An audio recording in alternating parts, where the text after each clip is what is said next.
ինքը այնպես փչացրեց, դե գիտեք, մենք միշտ բարեկամ ենք եղել 100-ամյակներով։ Այնպես է փչացրել, որ այդ առիթն էլ օգտագործում է այսօր Ադրբեջանը, այստեղի թուրքերը եւ այլ ազգերը,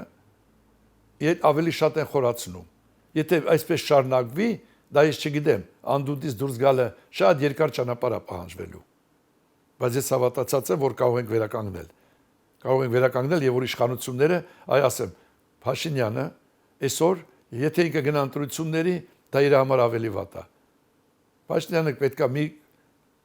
տղամարդկային լավ քայլ անի։ Ասի գիտեք, իշք այս արեցի ինչ կարողացա անեմ, ես դասրոշնի գնում եմ։ Խնդիրը իր մեջ է։ Տեսեք ինք ասում անվտանգ երկիր եմ կառուցում։ Հələ մի հատ տեսեք, անվտանգ։ Ադրբեջանցիները ես 27-30 գյուղերում նստած ամբողջ ինտերնետով մեզ հայում են, արժեքազրկում են։ Արժեքազրկում է Փաշինյանը, թուրքերը, ադրբեջանցիները։ Մեզ արժեքազրկում են։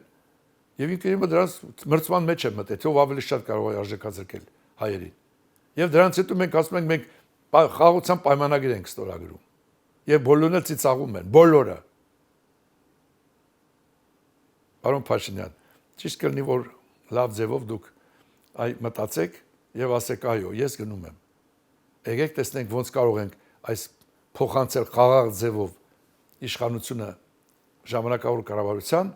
որը ժամանակավոր կառավարությունը կանցկացնի նոր ընտրություններ։ Դա կլինի մեր ժողովրդի փրկությունը։ Իրոք փրկությունը, դա չեմ ասում, չեմ չափազանցնում։